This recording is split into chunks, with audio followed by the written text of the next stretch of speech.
Bhairabi Sarang railway line पूर्वोत्तर भारत को भारतीय रेलवे की सौगात। और आपको हम ये दिखा रहे हैं, पूरा का पूरा नेटवर्क दिखा रहे हैं कि इस तरीके से इस चैलेंजिंग प्रोजेक्ट को पूरा किया गया है। और यहाँ पर मैं अपने सभी दर्शकों को बता दूं, तरह तरह की चीज़ें हमने आपको दिखाई हैं, बड़े बड़े प्रोजेक्ट दिखाए हैं, लेकिन यह प्रोजेक्ट अपने आप में अनूठा है, क्योंकि टनल, ब्रिज, फिर छोटा सा ओपन एरिया, और ये देखिए जो सबसे लंबी टनल है, टनल नंबर 3, वो यहाँ पर आपको साफ साफ नजर आएगी, क्योंकि ब्रिज नंबर 10 है, उसके तुरंत बाद टनल। जैसा मैं बोल रहा था कि ब्रिज और टनल, फिर ब्रिज और टनल, ढेर सारी सुरंगें, और ये देखिए लाइटेड टनल है। और इस पूरे के पूरे सेक्शन को खुद रेल मंत्री अश्विनी वैष्णव जी देख रहे हैं, इंस्पेक्शन कर रहे हैं। आइए सीधा उन्हीं से बात करते हैं। अश्विनी जी, किस तरीके से ये प्रोजेक्ट अलग हो जाता है? बहुत डिफ़िकल्ट प्रोजेक्ट है। हिमालयन जियोलॉजी अपने आप में बड़ी कठिन जियोलॉजी है।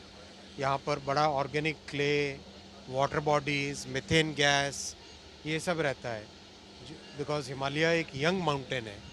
हिमालयन माउंटेन्स यंग माउंटेन्स है। तो जैसे ये टनल है, इस टनल को बनाने के लिए पहले मिट्टी को पत्थर बनाना पड़ता है, तब जाके आप इसके अंदर टनल बना सकते हो।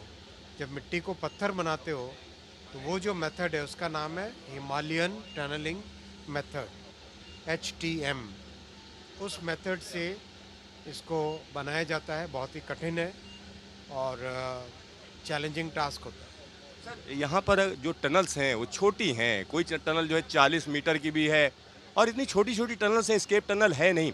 तो इस तरीके की टनल्स में जहाँ पर भूस्खलन का खतरा लगातार हो, उसके लिए क्या व्यवस्था की गई? बहुत एक डिटेल्ड स्टडी होती है जब इसका डिज़ाइन होता है। तो ये सीज़मिक ज़ोन 5 है।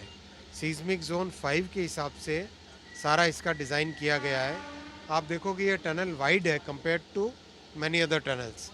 हर जगह जगह पे कुछ कुछ गैप के बाद में आपको इसके एस्केप के लिए एरियाज़ दिखेंगे। जैसे ये एरिया था अभी, जैसे थोड़ी सी देर आगे आके एक और एरिया आएगा। ये देखो, ये एरिया आया, R लिखा हुआ था जहाँ पे, है ना।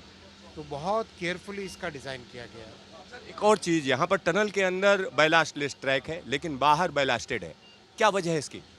बैलास्टलेस ट्रैक से मेंटेनेंस की ज़रूरत नहीं पड़ती, इसीलिए इसके अंदर बैलास्टलेस ट्रैक बनाया गया है, ताकि टनल के अंदर मेंटेनेंस की मशीन्स को लाने में कोई दिक्कत नहीं हो।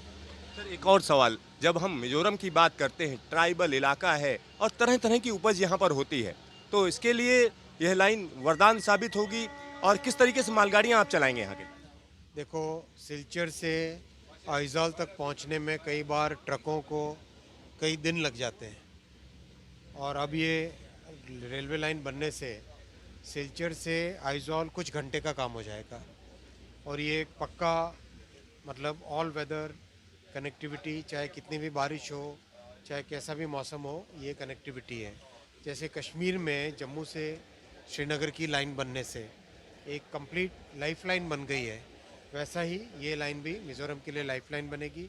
सीमेंट हुआ, स्टील हुआ, घर में उपयोग में आने वाले सामान हुए, आराम से सारंग पहुंच पाएंगे।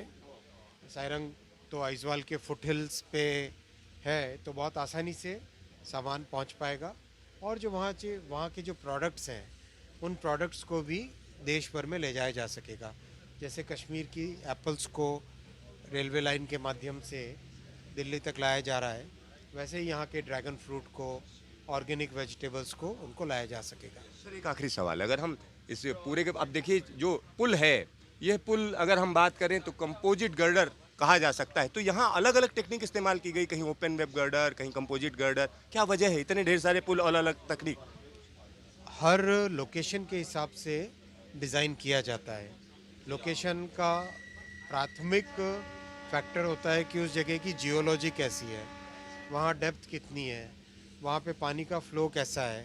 इन सब चीज़ों को ध्यान में रह के ब्रिज को डिज़ाइन किया जाता है।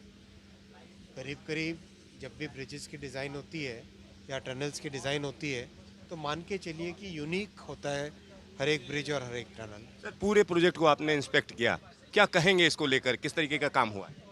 अच्छे संकल्प के साथ काम किया गया है, बहुत मेहनत के साथ काम किया गया है, और बहुत मन लगा के अच्छे मनोयोग से काम किया गया है। आपका ढेर सारा धन्यवाद। धन्यवाद। यहाँ आप समझिए, यह पूरा का पूरा प्रोजेक्ट निश्चित तौर पर काफ़ी इंपॉर्टेंट है। सामने मैं कैमरामैन से कहूँगा एक बार फिर से वो दिखाएं किस तरीके का दृश्य सामने दिख रहा है। हालांकि अभी शाम हो गई है और यह नॉर्थ ईस्ट का इलाका है, यहाँ शाम जल्दी होती है। और जब हम भारत के दूसरे इलाकों से कंपेयर करते हैं तो इस इलाके का जो भौगोलिक स्थिति है बिल्कुल अलग है। आसपास के ऊंचे ऊंचे पहाड़ हैं, जंगल हैं और यहाँ पर जो जंगल हैं उनमें लगातार बारिश होती रहती है।